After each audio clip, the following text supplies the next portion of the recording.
A very pleasant good morning, dear readers. Welcome back to my channel, English Mentor. Today, we are going to analyze the editorial of 6th of December. So let us start this editorial in detail. The title of this editorial is Party and Power. Party यहाँ पर political party के लिए use किया गया है and power मतलब ताकत या शक्ति के लिए use कर सकते हैं. On political violence in Kerala. पिछले कुछ टाइम से केरला के अंदर जितने भी पॉलिटिकल पार्टीज हैं, राजनीतिक जो पार्टीज है, उनके बीच में आपस में वायलेंस देखने को मिला है, हिंसा देखने को मिली है, जिसके तहत कुछ जो कार्यकर्ता हैं या जो लीडर है उनका मर्डर भी हुआ है. तो इस तरह के पॉलिटिकल वायलेंस जो केरला के अंदर हुआ है उसके अगेंस्ट सीबीआई की एक कमेटी भी बैठाई गई, उसके ऊपर जांच भी की गई. तो इस तरह का कुछ इश्यू केरला के अंदर लगातार बना हुआ है. तो इसी बात को हम इस एडिटोरियल में स्टडी करने वाले हैं. So let us start this editorial in detail. The incidents of political violence, मतलब इस तरह के जो केसेस हैं पॉलिटिकल वायलेंस के, राजनीतिक हिंसा के जो केसेस हैं केरला के अंदर आमतौर पर देखने को मिलते हैं. नीड अ थोरो का मतलब है कंप्लीट, डिटेल्ड. इन्वेस्टिगेशन का मतलब एक तरीके से जांच पड़ताल करना.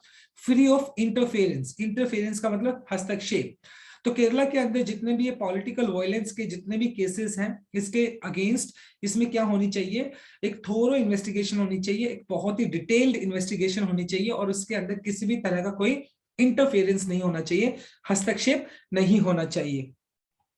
द रूलिंग पार्टी सीपीआई जो क्या है आपका एक पॉलिटिकल पार्टी है, कहां पर केरला के अंदर, फाइंड्स इटसेल्फ इंटेंगल्ड का मतलब है ट्विस्टेड का मतलब अपने आप को फंसाए हुए होना या उलझे हुए होना. तो सीपीआई जो कि एक मुख्य पॉलिटिकल पार्टी है केरला के अंदर, तो वो अपने आप को इंटेंगल्ड पाती है, अपने आप को फंसा हुआ पाती है इन 2 मर्डर केसेस इन केरला. और सीपीआई के जो पॉलिटिकल लीडर्स हैं उसमें सीपीआई के जो वर्कर हैं या पॉलिटिकल लीडर हैं, मतलब वो क्या पाते हैं, अपने आप को 2 मर्डर केसेस में फंसा हुआ पाते हैं इन वन. जो पहला केस है सीपीआई के अगेंस्ट, वो क्या है, the central bureau of investigation यानी CBI has filed a charge. CBI ने क्या किया, सीपीआई के अगेंस्ट एक चार्ज शीट फाइल की अगेंस्ट 24 पर्संस, यानी कि जो 24 लोग हैं, सीपीआई की बात की जाए तो उन 24 लोगों के अगेंस्ट सीबीआई ने अपनी इन्वेस्टिगेशन के तहत क्या किया, 24 लोगों के खिलाफ चार्जशीट दायर की. और उसके अंदर क्या था, इंक्लूडिंग फॉर्मर सीपीआई एमएलए केवी कुन्हीरमन. और उन 24 लोगों में से सीपीआई के जो एमएलए थे फॉर्मर पहले वाले केवी कुन्हीरमन के अगेंस्ट भी, मतलब उस लिस्ट के अंदर, उस चार्जशीट के अंदर उनका नाम था. Who is also a district secretariat member, और जो कि क्या है, जो फिलहाल जो डिस्ट्रिक्ट सेक्रेटरीट के सदस्य भी हैं, उनके खिलाफ क्या एक चार्जशीट दायर की गई, जो कि सीपीआई के ही फॉर्मर एमएलए थे.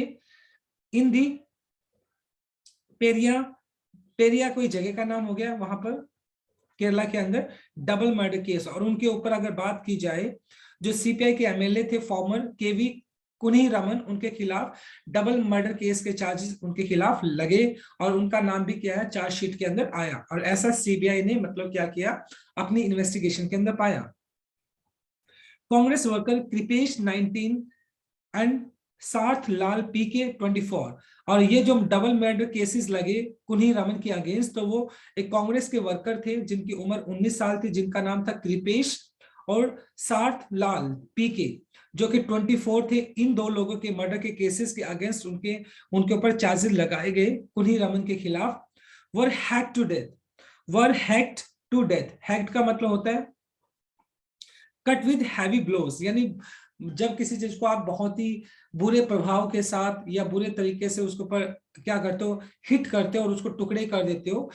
टू डेथ यानी उनका मर्डर कर दिया गया. किन की बात की जा रही है, कृपेश और साथ की बात की जा रही है. और उसके जो चार्जेस और किसके खिलाफ लगे, कुन्हीरमन के खिलाफ उसके चार्जेस लगे. एट प्रिया एक जगह का नाम है, और कसारगोड एक डिस्ट्रिक्ट है, कहां पर, केरला के अंदर. तो ये वो जगह जहां पर ये इंसिडेंस हुआ. ऑन February 17, 2019, यानी ये जो किस्सा था, ये जो एक इंसिडेंस हुआ वो 17 फरवरी 2019 का था, जिसके तहत कुन्हीरमन के खिलाफ डबल मर्डर के केस के चार्जेस लगे. The case was handed over to CBI on September 13, 2019. और ये जो केस है बहुत ही एक कॉम्प्लिकेटेड केस था, जिसके तहत मतलब इस केस की सेंसिटिविटी को देखते हुए, संवेदनशीलता को देखते हुए इस केस को सीबीआई को हैंडओवर कर दिया गया 30 सितंबर 2019 को। After the Kerala high court found the probe by the state police as not trustworthy, क्योंकि जो केरला हाई कोर्ट है उसने ये देखा जो प्रोब है, जो इन्वेस्टिगेशन है, वो क्या नहीं है, ट्रस्टवर्दी नहीं है। जो वहां की जो लोकल पुलिस थी, जो स्टेट पुलिस थी, जो कि उस केस को हैंडल कर रही थी, और जो हाई कोर्ट है उसको ये देखा, उसको ये लगा कि ये जो स्टेट पुलिस है वो इस केस को एक फेयर तरीके से, ऑनेस्ट तरीके से नहीं कर रही है, तो इस वजह से उसने इस पर्टिकुलर केस को सीबीआई को हैंडओवर कर दिया। इन एन इनडिफेंसिबल, इनडिफेंसिबल का मतलब हो गया अनसपोर्टिव, असमर्थनीय, जिसका समर्थन नहीं किया, move the Kerala government fought fiercely against CBI inquiry. और ये बात जो सीबीआई की जो इंक्वायरी, यानी कोर्ट ने क्या किया, सीबीआई इंक्वायरी के लिए बोल दिया इस केस के अंदर, और ये बात कहीं ना कहीं केरला गवर्नमेंट को ये बात अच्छी नहीं लगी, और उसने क्या किया, इस केस के अगेंस्ट, इस डिसीजन के अगेंस्ट फाइट की कि आप सीबीआई की इंक्वायरी क्यों कर रहे हो। तो ये कहीं ना कहीं, तो ये बात जो स्टेट गवर्नमेंट है केरला की, उसने इस बात का, यानी जो डिसीजन केरला हाई कोर्ट ने लिया उसका उसने समर्थन नहीं किया, उसको उसके अगेंस्ट मतलब क्या किया, अपना अगेंस्ट अपना ओपिनियन दिखाया, और उसके मतलब बिल्कुल जो डिसीजन लिया गया केरला हाई कोर्ट के द्वारा, तो सीबीआई इंक्वायरी का, तो उसका स्टेट गवर्नमेंट ने कोई समर्थन नहीं किया। All the way to supreme court, और उसके बाद इस केस को सुप्रीम कोर्ट के हवाले कर दिया गया, येट अनसक्सेसफुली, और उसके बावजूद भी मतलब ये जो जिस एक पर्पस से इसको हैंडओवर किया गया था, तो ये मतलब अनसक्सेसफुल रहा। जो वर्डिक्ट निकलना चाहिए था, एक फेयर एंड ऑनेस्ट एक डिसीजन आना चाहिए था, वो नहीं आया। After spending vast sums of public money, और हालांकि इसके अंदर जो जनता का जो पैसा है, बहुत सारा पैसा खर्च हुआ, क्योंकि ऑब्वियस सी बात है, ये जो हाई कोर्ट की प्रोबिंग की हुई, फिर सुप्रीम कोर्ट ने अपना डिसीजन दिया, और उसके बाद सीबीआई इसके अंदर इन्वॉल्व हुई, तो पब्लिक पैसा इसके अंदर बहुत सारा खर्च हुआ। इन द सेकेंड, और दूसरा केस क्या है, यानी दो केसेस के अंदर सीबीआई अपने आप को फंसा हुआ पाती है। एक तो ये हो गया जो कुन्ही रमन जी हैं, उनके खिलाफ जो क्या लगे, चार्जेस लगे किसके, डबल मर्डर केसेस के। और दूसरा क्या है, Sandeep Kumar local committee secretary of party, और जो सीपीआई के ही क्या है, Sandeep Kumar local committee secretary of party was killed by a gang of 5 people led by the neighbour who is associated with the BJP young wing.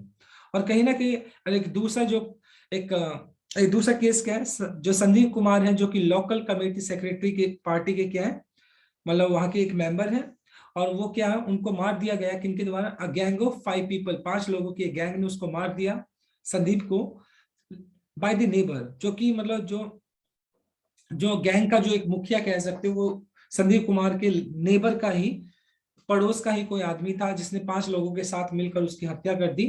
Who is associated, और जो कि अगर politically अगर देखा जाए तो क्या है, बीजेपी यूथ विंग के वो क्या थे, यूथ विंग से बिलोंग करते हैं। लास्ट वीक, पिछले ही हफ्ते उनकी हत्या की, किनकी, संदीप कुमार की, इन पठान मिठा डिस्ट्रिक्ट, जो कि केरला के अंदर एक डिस्ट्रिक्ट है वहां पर। तो ये दो केसेस है जहां पर पॉलिटिकल वायलेंस देखने को मिला केरला के अंदर।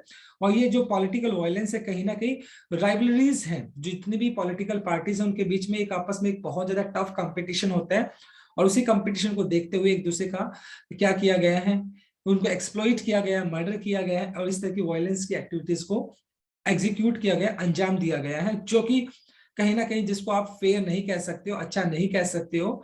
कंपटीशन होना चाहिए, लेकिन वो हेल्दी कंपटीशन होना चाहिए। सो this is a very first slide. Now let us discuss the grammar concept of this slide. देखते हैं, देखो हैज फाइल्ड हो गया आपका, ये प्रेजेंट परफेक्ट हो गया। हैज के बाद आपने वर्ब की थर्ड फॉर्म यूज कर ली। वॉज हैंडेड आपका बी प्लस थर्ड फॉर्म हो गया, जो कि आपका पैसिव स्ट्रक्चर हो गया, पास्ट इंडेफिनाइट। आफ्टर आपका प्रेपोजिशन हो गया, उसके बाद स्पेंडिंग आपने यूज कर लिया V1 प्लस आईएनजी, जो कि आपका जीरेंड है यहाँ पर। और is associated B plus third form आपने यूज कर लिया, जो कि पैसिव स्ट्रक्चर आपका present indefinite. Now let us move on to our second slide. The local police that had ruled out, ruled out का मतलब होता है डिक्लाइन करना, किसी चीज को मना करना, political rivalries initially.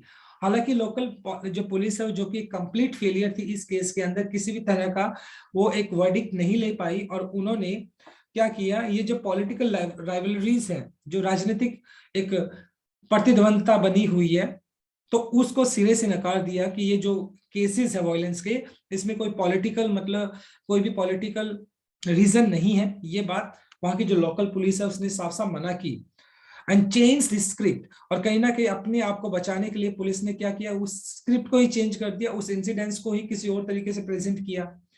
After being publicly chided by the CPI, being publicly chided by the CBI, और उसके बाद क्या किया गया, सीपीआई ने क्या किया, state secretary script after being publicly chided by the CPI state secretary, और लोकल पुलिस को सीपीआई के जो स्टेट सेक्रेटरी है उन्होंने पब्लिकली लोकल पुलिस को क्या किया, बुरी तरीके से स्कॉल्ड किया, बुरी तरीके से धमकाया। क्योंकि कहीं ना कहीं लोकल पुलिस जो है वो क्या है, जिस तरीके से उनको एक इस पर्टिकुलर केस के अंदर अटेंशन के साथ मतलब इसकी सेंसिटिविटी को जानते हुए इस केस को हैंडल करना चाहिए था, लोकल पुलिस ने उस तरीके से नहीं किया इन बोथ केसेस। और दोनों ही घटनाओं के अंदर देखा जाए, the ruling party CPI allegedly मतलब कथातथित तौर से attempted to influence the investigation by the state police. और कहीं ना कहीं मतलब दोनों ही केसेस में अगर देखा जाए तो जो लोकल अगर बात की जाए, जो सीपीआई है, सीपीआई ने क्या किया है, दोनों ही केसेस के अंदर जो पुलिस की जो इन्वेस्टिगेशन है उसको इन्फ्लुएंस करने की कोशिश की है। हालांकि पुलिस भी कहीं ना कहीं लेजी दिखाई पड़ती है, लेकिन eight the same time political जो पार्टीज है, मेन तौर पर सीपीआई जो कि स्टेट गवर्नमेंट है वहां पर, उसने भी पुलिस की इन्वेस्टिगेशन को इंटरफेयर करने की कोशिश की है, उसको इन्फ्लुएंस करने की कोशिश की है in the first to shield its worker. और कहीं ना कहीं अपना पॉलिटिकल पावर का यूज करते हुए सीपीआई ने अपने जो वर्कर्स है उनको शील्ड करने की कोशिश की, उनको प्रोटेक्ट करने की कोशिश की। एंड इन द सेकंड, और दूसरी तरफ अगर देखा जाए, टू ऐड ए पॉलिटिकल ह्यू, और at the same time CPI ने क्या किया, पॉलिटिकल ह्यू मतलब एक पॉलिटिकल रंग देने की कोशिश की, विच में और मे नॉट सर्वाइव। और ये जो पॉलिटिकल जो रंग देने की कोशिश की है, अब ये सर्वाइव करेगा नहीं करेगा ये देखने वाली बात होगी। To the gruesome murder of its activist, क्योंकि सीपीआई का जो एक एक्टिविस्ट था उसको क्या कर दिया गया, मार दिया गया, क्योंकि बीजेपी का एक वर्कर था जो कि एसोसिएट था, 5 लोगों के साथ मिलकर उसने सीपीआई के एक वर्कर को मार दिया। और कहीं ना कहीं सीपीआई ने इस बात का फायदा उठाते हुए इसके पॉलिटिकल रंग देने की कोशिश की, एक राजनीतिक रंग देने की कोशिश की।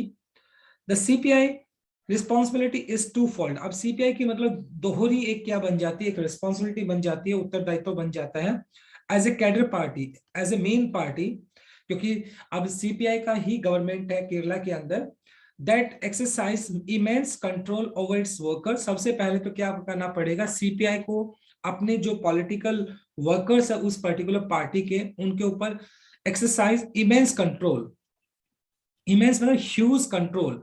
सबसे पहले उसको अपने जो पॉलिटिकल वर्कर्स हैं पार्टी के, उनके ऊपर कंट्रोल लेना होगा, कंट्रोल होना होगा, उनके ऊपर नियंत्रण जमाना होगा and as the ruling party. और दूसरा अगर देखा जाए, क्योंकि वहां पर वो रूलिंग पार्टी है which is responsible for law and order, eight the same time पहली बात तो उनको क्या करना पड़ेगा, एज ए पॉलिटिकल पार्टी उनको अपने वर्कर्स पे कंट्रोल करना होगा, और एज ए रूलिंग पार्टी क्योंकि वहां पर उसकी सत्ता है, तो उसको क्या करना होगा, जो कानून है उसको, लॉ एंड ऑर्डर है, जो कानून है व्यवस्था है उसको क्या करना पड़ेगा, मेंटेन करना होगा।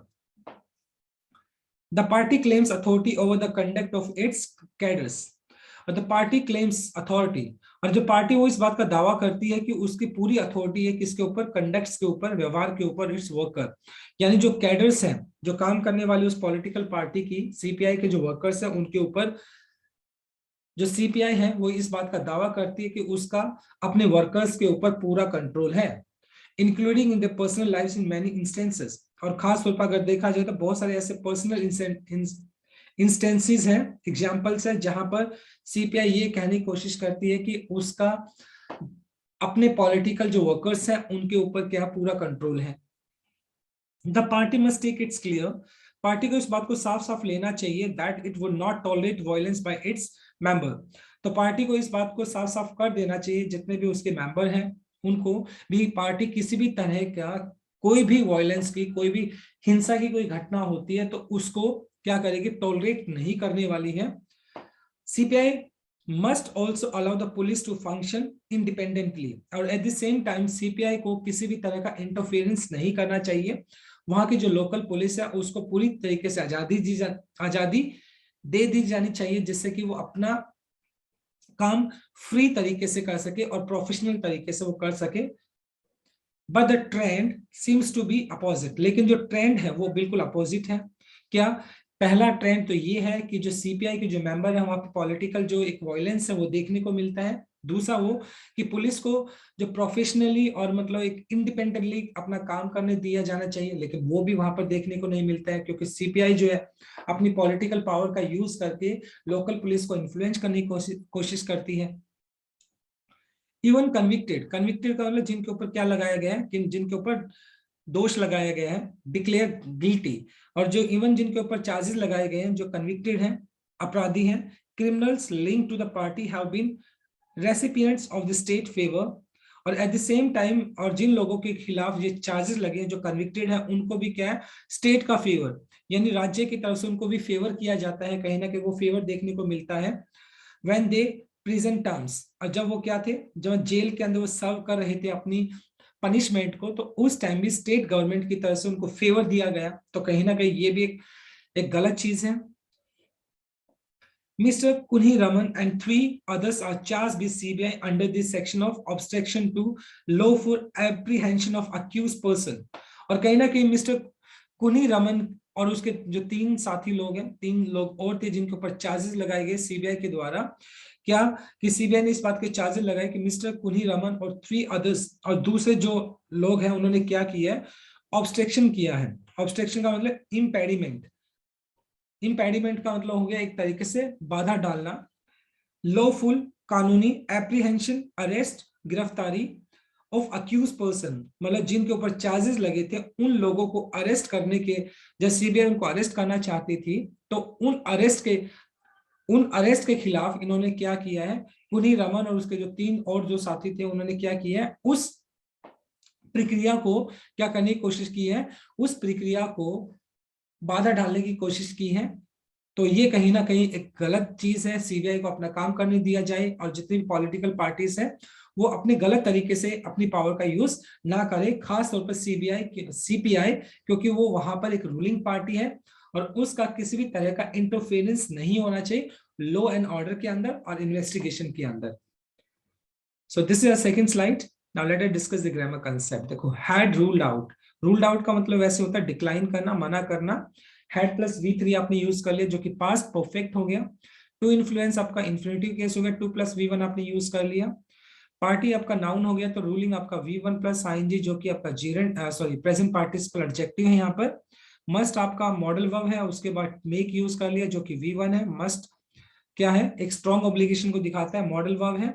Are charge B+ third form आपने यूज कर लिया जो कि आपका प्रेजेंट इंडेफिनाइट पैसिव स्ट्रक्चर हो गया आपका। ये पर्सन्स आपका नाउन हो गया, तो अक्यूज्ड आपका V3 जो कि आपका पास्ट पार्टिसिपल एडजेक्टिव है।